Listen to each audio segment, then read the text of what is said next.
what's an obstacle? Something standing in your way. Something standing in your way. I know we have some athletes here. How many of you have ever participated in an obstacle course? An obstacle course? Right? Was it fun?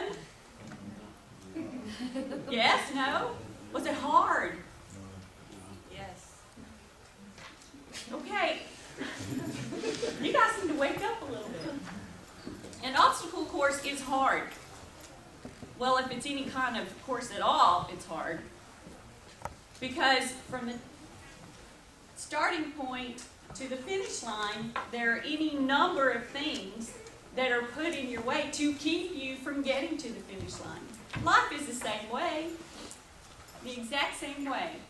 And it all relates to how you handle the obstacles in your life. And you may be thinking, I don't have any obstacles. Well, not bad. I'm happy for you. But I promise you at some point, there will be some obstacles put in your way.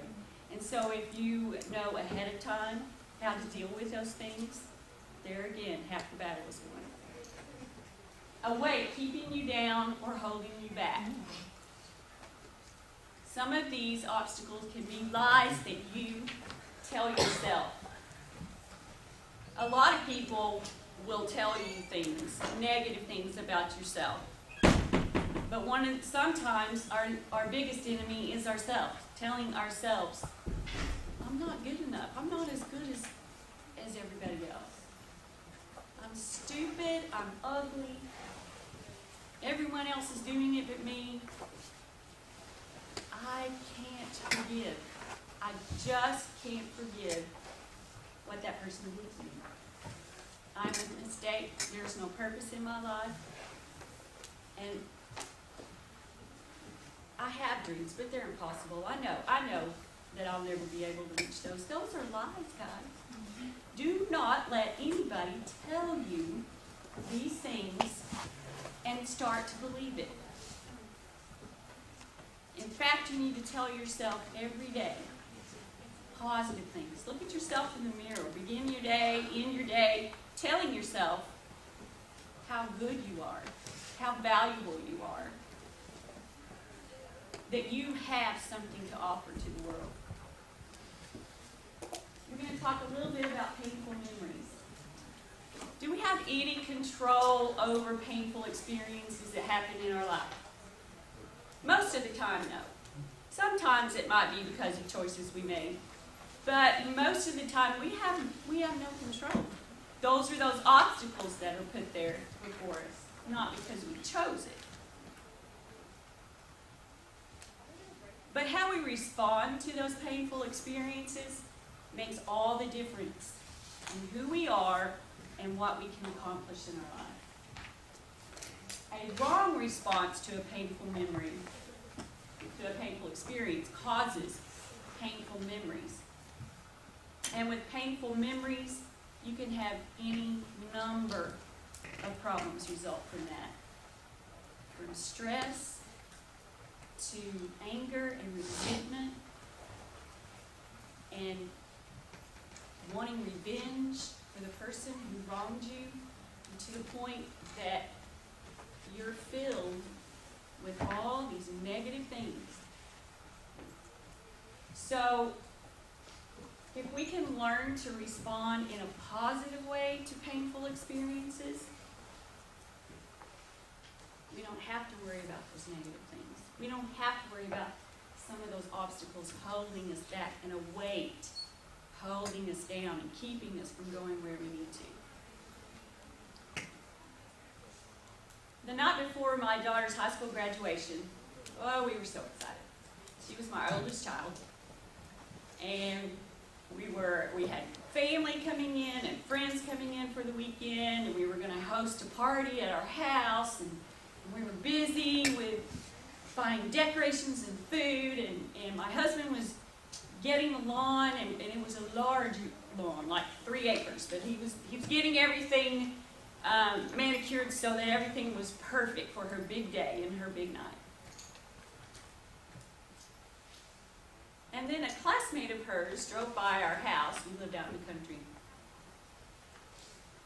lost control of his vehicle, hit my husband and killed him. Everything in that instant changed.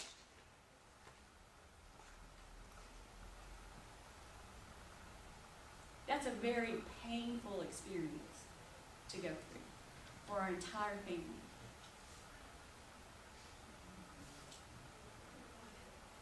We were grieving over the loss of our loved one, yet I wanted my daughter to still have that wonderful experience of going through graduation.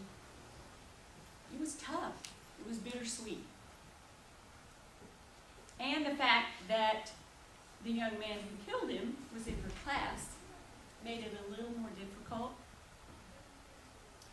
But the next day we got word that the young man, of course, naturally was having a terrible time. And he had made the decision not to attend the graduation ceremony. My daughter and my son took it upon themselves to go and visit him and to tell him how badly we wanted him to be there. We wanted him to experience that too. And he belonged there. And he did. He showed up. Graduation went well. And he and I met in the lobby after graduation. It was very difficult for either one of us to speak. But he said, I want you to know I'm sorry. And I said, I know you are. I know that you didn't get up yesterday morning planning to lose control of your vehicle and take someone's life. I know it was an accident. And I know you would change it if you could. What I don't want is for you to let this ruin the rest of your life. I forgive you. You have to forgive yourself.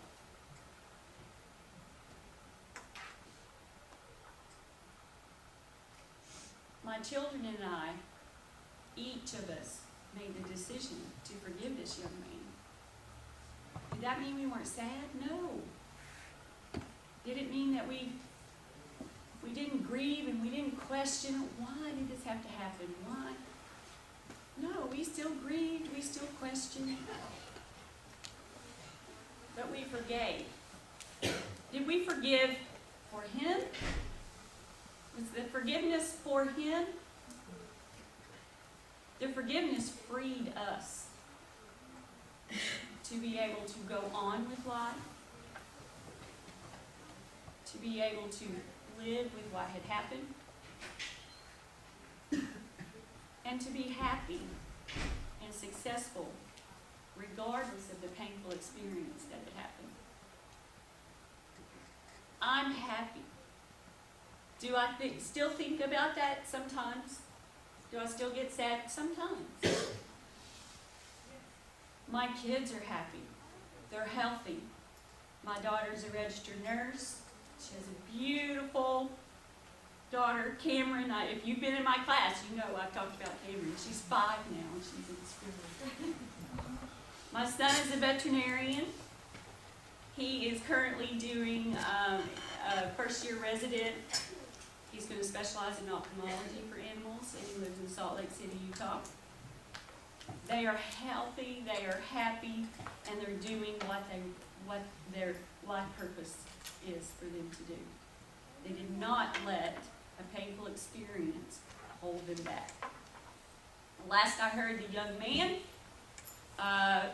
made a career in the military. I don't see him because he's in Oklahoma and I'm here, but I hope he's happy and healthy too. So how you respond determines whether that experience becomes a painful memory. We make the choice, and everyone has to make their own individual choices. No one can tell you how you should deal with an experience. Because I had people say, how can you forgive him for what he did? He was wrong. Sure, he was wrong. He was speeding. Have I ever been guilty of speeding? Yes. Have I ever killed anybody? No. But we've all been guilty of doing things wrong. You have to forgive.